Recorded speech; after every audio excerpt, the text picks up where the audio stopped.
हर साल भारत के लोग 7,50,000 कोटी रुपए केंद्र को, राज्य को और म्युनिसिपल कॉर्पोरेशन को, तीनों स्तर पर कैसे भरते हैं मैं आपको सरल शब्दों में समझाता हूं। आप 1 लीटर पेट्रोल खरीदते हैं, 45 रुपए का आता है।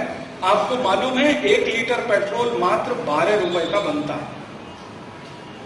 आज की तारीख में 1 लीटर पेट्रोल को भारत देश में जो कंपनी बनाती है, Bharat petroleum, Hindustan petroleum, Indian oil corporation, उनकी बैलेंस शीट के अनुसार 1 लीटर पेट्रोल बनाने में ज्यादा से ज्यादा 12 रुपए खर्च होता है।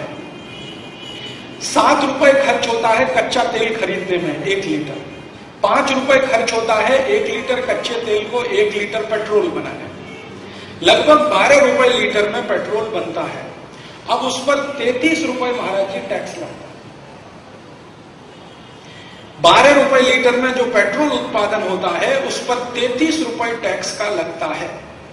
कहां से शुरू होता है? सेंट्रल एक्साइज ड्यूटी, फिर CST, फिर राज्य के ऊपर लगने वाले तमाम कर, फिर बहुत तरह के दूसरे इनडायरेक्ट टैक्सेस। टोटल टैक्सेस 33 रुपए बैठता है। उत्पादन खर्चा 12 रुपए बैठता है, अर्थात पेट्रोल के खर्चे से ज्यादा पेट्रोल का टैक्स। आपने 1 लीटर पेट्रोल खरीदा, 33 रुपए सरकार के खजाने में जमा कर दिया टैक्स के रूप में। 2 लीटर पेट्रोल खरीदा, 66 रुपए जमा किया। हर दिन भारतवासी 500 करोड़ लीटर पेट्रोल खरीदते हैं और 1 लीटर पे 33 रुपए टैक्स देते हैं, तो 500 कोटी में 33 का गुणा कर दीजिए, लगभग 15 से 16 हजार कोटी रुपए का टैक्स हर दिन आप देते हैं पेट्रोल खरीदने में। इसी तरह डीजल का उत्पादन खर्च 10 रुपए लीटर है और उसका टैक्स 20 रुपए लीटर है। डीजल के उत्पादन खर्च से 2 गुना उस पर टैक्स है। भारत के किसान 300 कोटी लीटर डीजल हर दिन खरीदते हैं और हर दिन 6,000 कोटी रुपए टैक्स का देते हैं। इसी तरह से आप कुछ भी खरीदें, आप मान लीजिए मुंबई में अपना घर बनाएं, घर बनाने के लिए आपको सीमेंट लगेगा। सीमेंट का एक पैकेट बाजार से 130 रुपए में आप जब खरीदते हैं तो उसमें 65 रुपए टैक्स जाता है। एक पैकेट सीमेंट का बनाने का खर्चा मात्र 65 रुपए ही आता है। 65 रुपए उसमें टैक्स जाता है, डायरेक्ट और इनडायरेक्ट। अगर मान लीजिए 10 लाख रुपए का आपने घर बनाया और 2 लाख रुपए का सीमेंट उसमें खर्च किया, तो 1 लाख रुपए आपने सीधे सरकार के खजाने में टैक्स का दे दिया। लोहा आप खरीदते हैं, लोहा लगाते हैं घर में, 27 से 30 रुपए किलो का लोहा मिलता है, 12 से 15 रुपए किलो का लोहा बनता है, उस पर लगभग उतना ही टैक्स आप देते हैं। फिर आप ईंट खरीदते हैं, ब्रिक्स, 4 रुपए की अगर एक ईंट है तो 2 रुपए टैक्स में जाता है, 2 रुपए उसका उत्पादन खर्चा है। फिर ईंट के साथ बालू लगती है, बालू तो महाराज जी फोकट की आती है, उस पर भी टैक्स लगता है इस देश में। बालू को कोई सरकार नहीं बनाती, वो ईश्वर देता है। पानी आता है बारिश का, पहाड़ों पे गिरता है, पहाड़ से बालू बहकर पानी के साथ आती है, नदी की तलहटी में जमा हो जाती है। वो बालू को सरकार हमें बेचती है, हमसे टैक्स भी लेती है, रॉयल्टी भी लेती है, बालू फोकट की होती है। फिर आप उसके बाद घर बन गया तो उसके बाद बिजली के तार डालते हैं, बिजली के तारों पर टैक्स है, बिजली के स्विच पर टैक्स है, बल्ब खरीदा, ट्यूबलाइट खरीदा, उस पर टैक्स है, बाथरूम बनाया, उसमें जो कुछ लगाया उस पर टैक्स है, रसोई घर बनाया, जो कुछ लगा उसमें टैक्स है। मैंने महाराज जी एक हिसाब निकाला कि 10 लाख रुपए का आदमी अगर घर बांधेगा तो कम से कम 5 लाख रुपए टैक्स में चला जाएगा। माने हर आदमी जो घर बांध रहा है वो सरकार को टैक्स भर रहा है। और घर बांधा तब आपने टैक्स दिया, अब घर बंद गया, उसके बाद जिंदगी भर हाउस टैक्स अलग से देना है, वो जिंदगी भर देना और वो स्क्वायर फीट के हिसाब से देना है। और उस घर के नीचे सड़क पर चलना है तो उसका टैक्स अलग से देना है आपको। सड़क पर अगर गाड़ी चलानी है तो उसका टैक्स अलग से देना है। जिस दिन आप गाड़ी खरीदेंगे उस दिन एडवांस में सरकार पूरा टैक्स आपसे ले लेती है।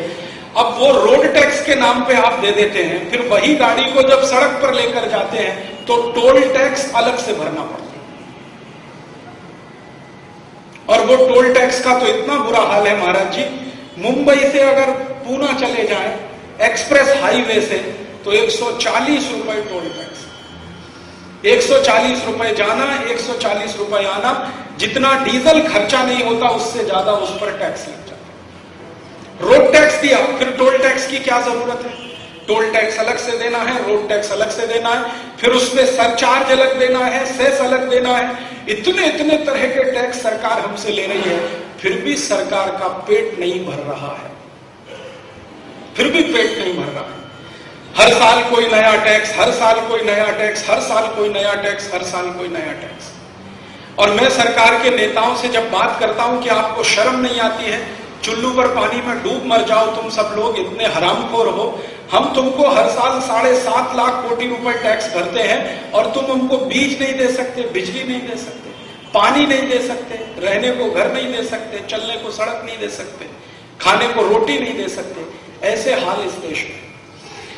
105 करोड़ की प्रजा में 44 करोड़ की प्रजा ऐसी है महाराज जी जो शाम को भोजन नहीं कर पाती। वो संयम से भोजन छोड़ दे, बात अलग है, खाने को चाहिए, लेकिन है नहीं इस देश में उनके।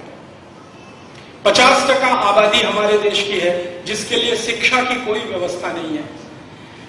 महाराज जी 20 करोड़ परिवार इस देश में रहते हैं, जिनमें से 14 करोड़ परिवारों की माताओं बहनों को बैठने के लिए संडास की व्यवस्था नहीं है इस देश में। 14 करोड़ परिवार, वो परिवार की माताओं बहनों को सब पर बैठना पड़ता है खुले में संडास के लिए। 3.5 लाख गांव हैं इस देश में जहां रोज पीने का पानी नहीं मिलता है। पीने का पानी सप्ताह में 1 दिन या सप्ताह में 2 दिन अधिक से अधिक मिलता है। और कई गांव तो ऐसे हैं जहां पीने का पानी लेने के लिए 10 मील पैदल जाना पड़ता है, तब एक माटला पीने का पानी मिलता है। कई परिवारों की माताओं को सवेरे 3 बजे पानी लेने जाना, 6 बजे तक पानी लेके आना, खाना बना के फिर 8-9 बजे पानी लेने जाना, दोपहर 2 बजे तक पानी लाना, फिर शाम का खाना बनाना, फिर पानी लेने जाना, फिर वापस आना। जिंदगी उनकी पानी लाने में ही बीत जाती है। और मैंने अभी थोड़े दिन पहले भारत सरकार के एक कानून मंत्री को पत्र भेजा था और उनको मैंने पूछा था कि भारत में सबसे ज्यादा जो मुकदमे होते हैं वो किस बात पर होते हैं। तो उन्होंने कहा पानी के झगड़े में सबसे ज्यादा मुकदमे इस देश में होते हैं।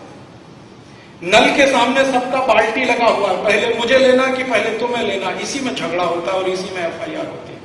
माने जिंदगी की सबसे बुनियादी जरूरत है पीने का पानी, सांस लेने को हवा, वो हमारे देश की सरकार हमारे लाखों गांवों को नहीं दे पा रही है।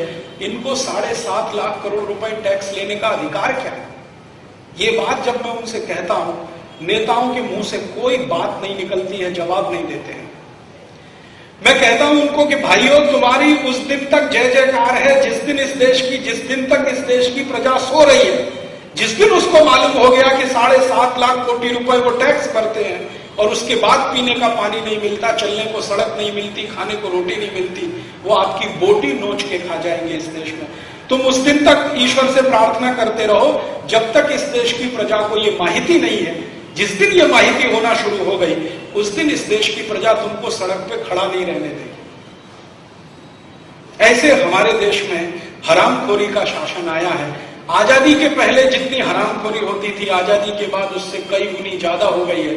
अंग्रेज जितना टैक्स कभी नहीं ले पाए इस देश से, उससे ज्यादा टैक्स अब इस सरकार ने लेना शुरू किया है।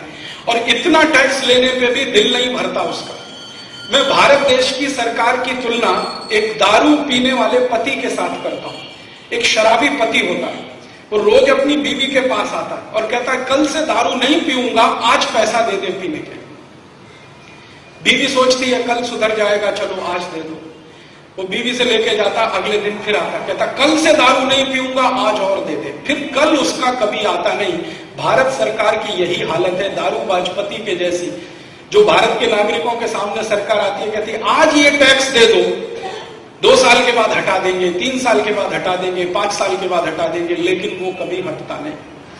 आप बहुत सारे व्यापारी बंधुओं को मैं एक पुरानी बात याद दिलाता हूं। 1959 और 60 में जब सेल्स टैक्स आया इस देश में, तो केंद्र सरकार ने वायदा किया देश के लोगों से, और वो वायदा प्रधानमंत्री का वायदा था, कोई साधारण व्यक्ति का वायदा नहीं था, कि जैसे ही ये सेल्स टैक्स आएगा हम CST हटा देंगे, सेंट्रल सेल्स टैक्स हटा देंगे। परिणाम क्या हुआ? सेल्स टैक्स भी आया, 45 साल रहा, लेकिन सी